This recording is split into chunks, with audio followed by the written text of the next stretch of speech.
फूस की रात। लेखक मुंशी प्रेमचंद। हल्कू ने आकर स्त्री से कहा, सहना आया है, लाओ, जो रुपए रखे हैं उसे दे दूं, किसी तरह गला तो छूटे। मुन्नी झाड़ू लगा रही थी, पीछे फिरकर बोली, 3 ही तो रुपए हैं, दे दोगे तो कम्बल कहां से आवेगा? माघ पूस की रात हार में कैसे कटेगी? उससे कह दो फसल पर दे देंगे, अभी नहीं। हल्कू एक क्षण अनिश्चित दशा में खड़ा रहा। पूस सिर पर आ गया। कम्बल के बिना हार में रात को वह किसी तरह नहीं जा सकता, मगर सहना मानेगा नहीं, घुड़कियां जमावेगा, गालियां देगा। बला से जाड़ों में मरेंगे, बला तो सिर से टल जाएगी। ये सोचता हुआ वह अपना भारी भरकम डील लिए हुए, जो उसके नाम को झूठ सिद्ध करता था, स्त्री के समीप आ गया और खुशामद करके बोला, ला दे दे, गला तो छूटे, कम्बल के लिए कोई दूसरा उपाय सोचूंगा। मुन्नी उसके पास से दूर हट गई और आंखें तरेरती हुई बोली, कर चुके दूसरा उपाय, जरा सुनूं तो कौन सा उपाय करोगे? कोई खैरात दे देगा कम्बल? न जाने कितनी बाकी है जो किसी तरह चुकने ही नहीं आती। मैं कहती हूं, तुम क्यों नहीं खेती छोड़ देते? मर मर काम करो, उपज हो तो बाकी दे दो, चलो छुट्टी हुई। बाकी चुकाने के लिए ही तो हमारा जन्म हुआ है। पेट के लिए मजूरी करो, ऐसी खेती से बाज आए, मैं रुपए न दूंगी। हल्कू उदास होकर बोला, तो क्या गाली खाऊं? मुन्नी ने तड़प कर कहा, गाली क्यों देगा, क्या उसका राज्य है? मगर यह कहने के साथ ही उसकी तनी हुई भौहें ढीली पड़ गईं। हल्कू के उस वाक्य में जो कठोर सत्य था, वह मानो एक भीषण जंतु की भांति उसे घूर रहा था। उसने जाकर आले पर से रुपए निकाले और लाकर हल्कू के हाथ पर रख दिए। फिर बोली, तुम छोड़ दो अब की से खेती, मजूरी में सुख से एक रोटी तो खाने को मिलेगी, किसी की धौंस तो न रहेगी।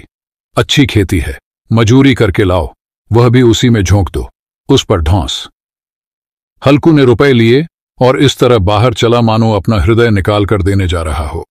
उसने मजूरी से एक एक पैसा काट कपट कर 3 रुपए कम्बल के लिए जमा किए थे। वह आज निकले जा रहे थे। एक एक पग के साथ उसका मस्तक अपनी दीनता के भार से दबा जा रहा था। पूस की अंधेरी रात, आकाश पर तारे भी ठिठुरते हुए मालूम होते थे।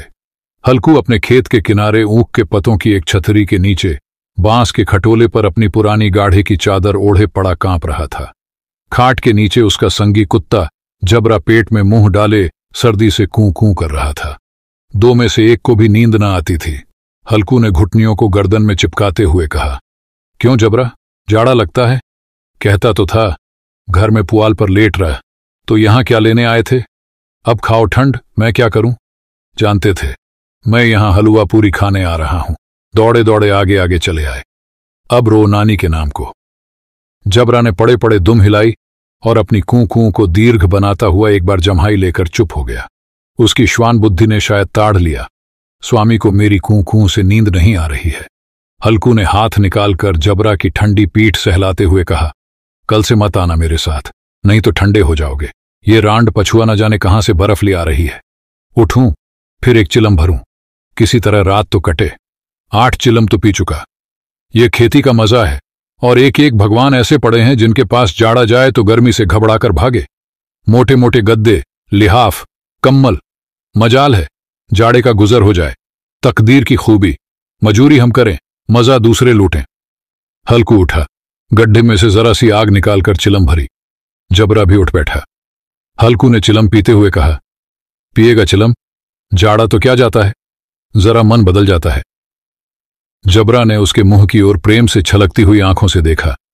हल्कू, आज और जाड़ा खा ले, कल से मैं यहां पुआल बिछा दूंगा, उसी में घुसकर बैठना, तब जाड़ा ना लगेगा। जबरा ने अपने पंजे उसकी घुटनियों पर रख दिए और उसके मुंह के पास अपना मुंह ले गया।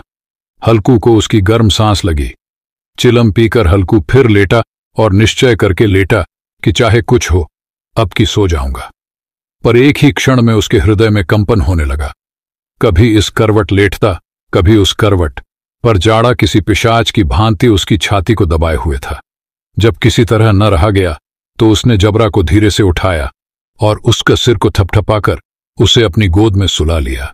कुत्ते की देह से जाने कैसी दुर्गंध आ रही थी, पर वह उसे अपनी गोद में चिपटाए हुए ऐसे सुख का अनुभव कर रहा था जो इधर महीनों से उसे न मिला था।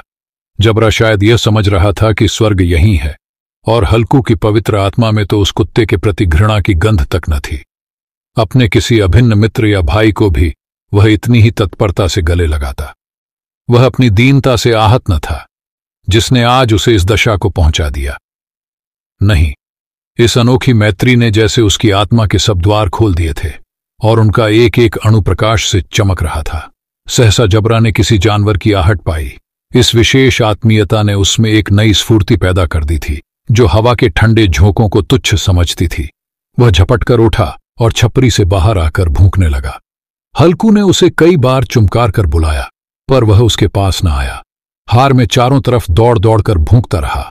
एक क्षण के लिए आ भी जाता तो तुरंत ही फिर दौड़ता। कर्तव्य उसके हृदय में अरमान की भांति ही उछल रहा था। 1 घंटा और गुजर गया। रात ने शीत को हवा से धधकाना शुरू किया। हल्कू उठ बैठा और दोनों घुटनों को छाती से मिलाकर सिर को उसमें छिपा लिया। फिर भी ठंड कम न हुई। ऐसा जान पड़ता था सारा रक्त जम गया है, धमनियों में रक्त की जगह हिम बह रहा है। उसने झुककर आकाश की ओर देखा। अभी कितनी रात बाकी है? सप्तर्षि अभी आकाश में आधे भी नहीं चढ़े। ऊपर आ जाएंगे तब कहीं सवेरा होगा। अभी पहर से ऊपर रात है। हल्कू के खेत से कोई एक गोली के टप्पे पर आमों का एक बाग था। पतझड़ शुरू हो गई थी। बाग में पत्तियों को ढेर लगा हुआ था। हल्कू ने सोचा, चलकर पत्तियां बटोरूं और उन्हें जलाकर खूब तापूं। रात को कोई मुझे पत्तियां बटोरते देख तो समझे कोई भूत है। कौन जाने कोई जानवर ही छिपा बैठा हो, मगर अब तो बैठे नहीं रहा जाता। उसने पास के अरहर के खेत में जाकर कई पौधे उखाड़ लिए और उनका एक झाड़ू बनाकर हाथ में सुलगता हुआ उपला लिए बगीचे की तरफ चला। जबरा ने उसे आते देखा तो पास आया और दुम हिलाने लगा। हल्कू ने कहा, अब तो नहीं रहा जाता जबरू, चलो बगीचे में पत्तियां बटोर कर तापें। टांटे हो जाएंगे तो फिर आकर सोएंगे, अभी तो बहुत रात है। जबरा ने कूं कूं करके सहमति प्रकट की और आगे आगे बगीचे की ओर चला। बगीचे में खूब अंधेरा छाया हुआ था और अंधकार में निर्दय पवन पत्तियों को कुचलता हुआ चला जाता था। वृक्षों से ओस की बूंदें टप टप नीचे टपक रही थीं। एकाएक एक झोंका मेहंदी के फूलों की खुशबू लिए हुए आया। हल्कू ने कहा, कैसी अच्छी महक आई जबरू, तुम्हारी नाक में भी तो सुगंध आ रही है। जबरा को कहीं जमीन पर एक हड्डी पड़ी मिल गई थी, उसे चिंचोड़ रहा था। हल्कू ने आग जमीन पर रख दी और पत्तियां बटोरने लगा। जरा देर में पत्तियों का ढेर लग गया। हाथ ठिठुरे जाते थे, नंगे पांव गले जाते थे और वह पत्तियों का पहाड़ खड़ा कर रहा था। इसी अलाव में वह ठंड को जलाकर भस्म कर देगा। थोड़ी देर में अलाव जल उठा। उसकी लौ ऊपर वाले वृक्ष की पत्तियों को छू छू कर भागने लगी। उस अस्थिर प्रकाश में बगीचे के विशाल वृक्ष ऐसे मालूम होते थे मानो उस अथाह अंधकार को अपने सिरों पर संभाले हुए हों। अंधकार के उस अनंत सागर में यह प्रकाश एक नौका के समान हिलता मचलता हुआ जान पड़ता था।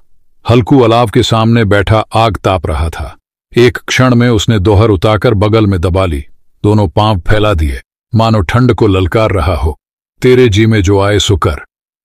ठंड की असीम शक्ति पर विजय पाकर वह विजय गर्व को हृदय में छिपा न सकता था। उसने जबरा से कहा, क्यों जब्बर, अब ठंड नहीं लग रही है?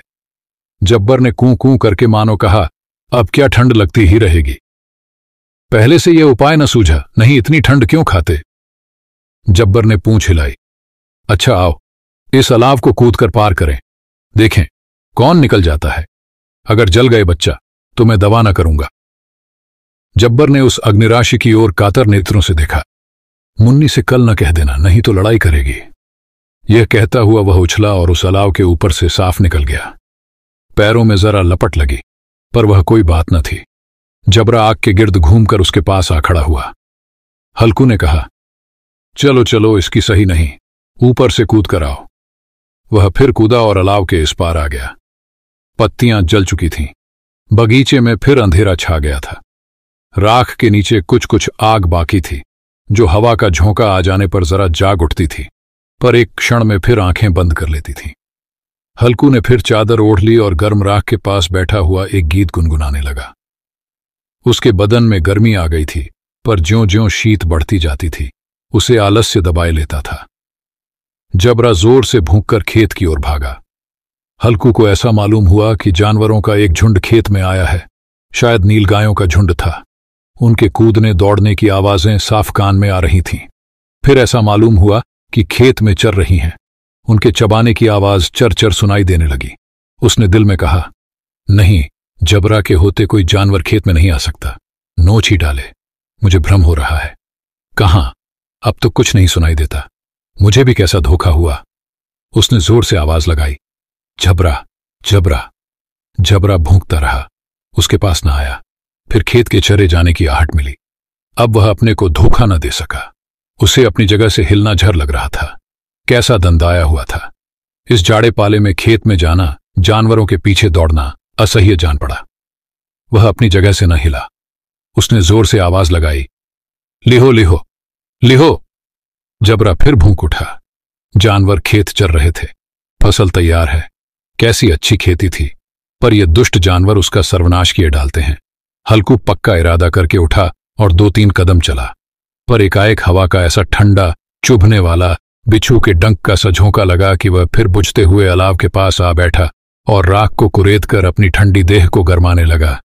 जबरा अपना गला फाड़ डालता था।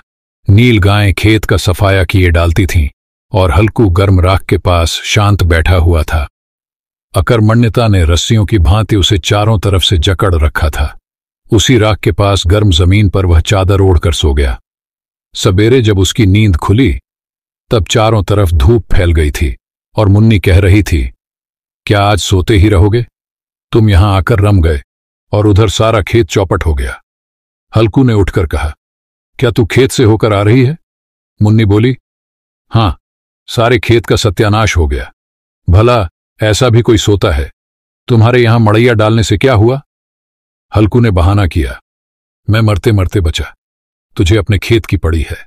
पेट में ऐसा दर्द हुआ कि मैं ही जानता हूं। दोनों फिर खेत के डांड पर आए। देखा, सारा खेत रौंदा पड़ा हुआ है और जबरा मड़ैया के नीचे चित लेटा है, मानो प्राण ही न हो। दोनों खेत की दशा देख रहे थे। मुन्नी के मुख पर उदासी छाई थी, पर हल्कू प्रसन्न था।